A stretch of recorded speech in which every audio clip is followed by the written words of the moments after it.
So in this video, I will be sharing to you things that I believe that everyone should know when they will be going to college, or perhaps in their freshman years at least, or even just in college, kahit pa nag-college na kayo into second, third year, whatsoever. But I believe this would be more beneficial to those who are incoming college or first year students. So the first thing that you should know is that is not the same in high school or elementary anymore, because the schedule is not the usual schedule that we have.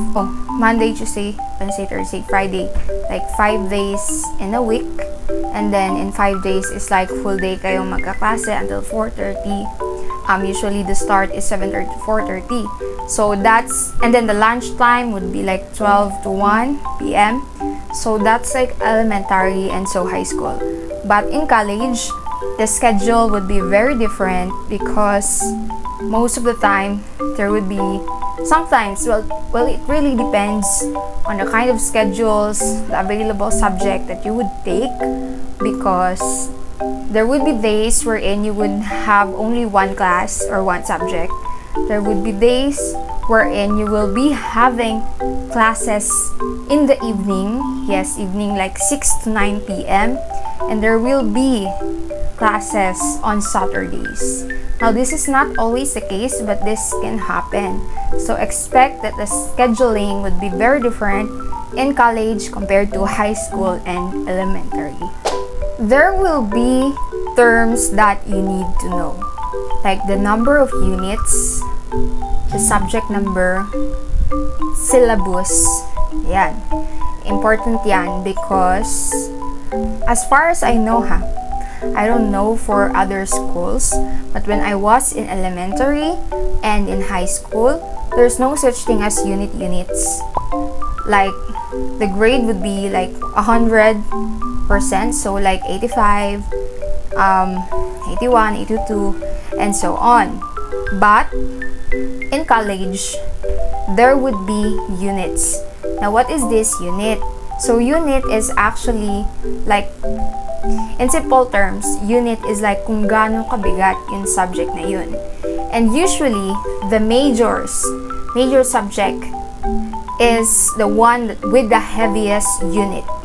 So, for example, if a major subject you have in a science is 3 units.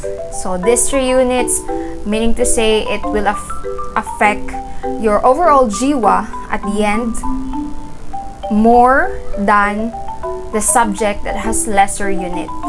So basically, ganun lang yun, but you can search if you want further explanations kung ano ba yung unit.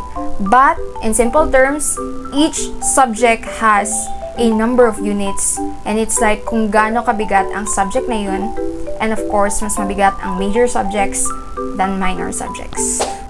So since I've already mentioned about minor and major subjects, know that there would be subjects which is major subjects and minor subjects. And these major subjects are the subjects based on your major. So for me, in my case, I'm a biology student. So my major classes would be genetics, chemistry or chemical biology, evolution biology, systematics, and so on. Like, the minor subjects or classes for me would be PE, technical writing, speech classes, more of like the general subjects. That, yes, there will be major subject and minor subjects. And usually, these minor subjects can be taken any year. First year, second year, third year, fourth year. It doesn't really matter as long as you are getting the required units per semester. So you will still be regular student. So the next thing that I think you should know is that there are regular students and there are irregular students. So, meron bang regular students or irregular students in high school or elementary? Wala. Because in elementary and high school, like I've said, their schedule is like easier to follow. 5 days, and then straight subject, like time blocked. But in college, it would be different. So basically, the regular students are those who follow the regular schedule that is suggested in the syllabus of a given course. Or, meaning to say, the syllabus is like in a given time frame. For first year, in the first semester, you are to take the subjects. In the second semester, you are to take the subjects. And if you follow this,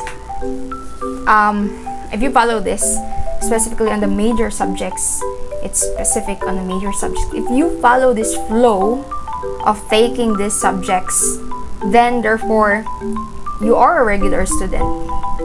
But for those students who have irregular schedule, because I have friends who take courses or subjects that is supposed to be in third year and fourth year, but they are now taking it in second year just because they think that they have more time to take it. But it really depends.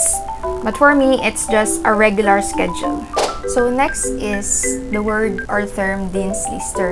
So it's actually not the same in high school or elementary, because in high school, most of the time, at the end of every semester or quarter, because they called it quarterly exams. So at the end of it, usually, the students are ranked according to their grades, and mayroon kayong top 1, top 2, top 3, until top 10. But in college, it is actually different because the term is now Deanslist. And Deanslist does not, it's not the same na may top 10 kayo or whatsoever based on the ranking of your grades, because Deanslist are these students that are passing the requirements or kung anong standard of the university in order for them to be included in this Deanslist achievement. But so far, Deanslist and the honors is kind of like the same concept.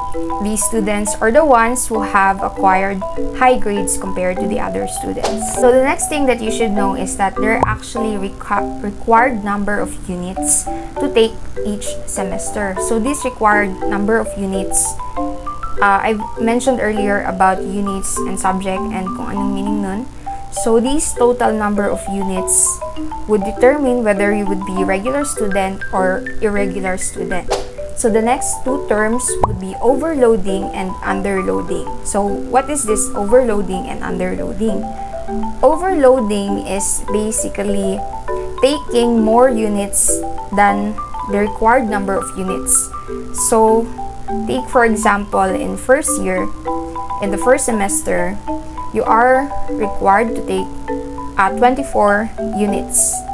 So each subject, depending kung major ba siya or minor, and the total would be exactly 24. Therefore, you are a regular student.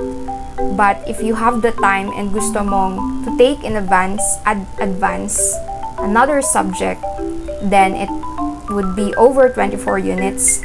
So, for example, you would add another minor subject, which is 2 units. So, 24 plus 2, it would be 26 units. And now you are overloading. So, the underloading, from the word itself, it's actually taking the number of units that is below the required number of units. And usually, those who underload are students who are irregular. The last thing that you should know is that the grading system is actually different as far as I'm concerned in elementary and high school compared to in college. Because in college, there would be like an equivalent to each of your grade. And the grading system would differ for each subject or for different teachers. So far, my experience is that different teachers would calculate your grades differently based on what percentage they want to focus on. For example, in PE subject, our teacher would like to have a bigger percentage of our grade on our actual or practical performances than our quizzes. So that's an example. While for major, majors, usually they are the same. But it's good that you're aware of the different grading systems that each teacher would have. And they normally introduce this during the first few days at the beginning of each new classes that you will be taking under that teacher. So I've mentioned about the equivalence. I think there's a term. So each school would have different equivalent for each grade points. The grade points is like yun na yung sinasabi nila, like plat 1, plat 2, plat 3, plat 4, plat 5. Some schools would have 1 as the highest and then 5 as the lowest. But in my case, in our school, 5 is the highest grade point equivalence, and then 1 or 3 is like the middle grade point equivalence. So how is this? It's just like saying if nakakuha ka ng plat 1, it's like 99 to 100% equivalence. And then plat 1.25 is like 95 to 98 equivalence of your percentage or grade. So mean to say, someone could have get a 1.75 and it's already considered high because of the scaling of the grade point system, but its equivalence would be 85 to 89%. So you should be aware of the grade equivalence point for your school if you are running for Deanslist. Thank you so much guys for watching. So in this video I have mentioned of some very technical terms that you will encounter in college, and it does not have included anything that would necessarily give you tips and tricks, but I would love to talk about more on this on a different video, and I would love to know your questions and what you would like to ask me as a college student, as a biology student, in general, anything about students or perhaps life, how I manage my time, and perhaps in another video I can give you more about myself. So I'm Elaine Hart, and thanks for watching this video. If you like it, please share it to those who might need it, and like and subscribe. Thank you.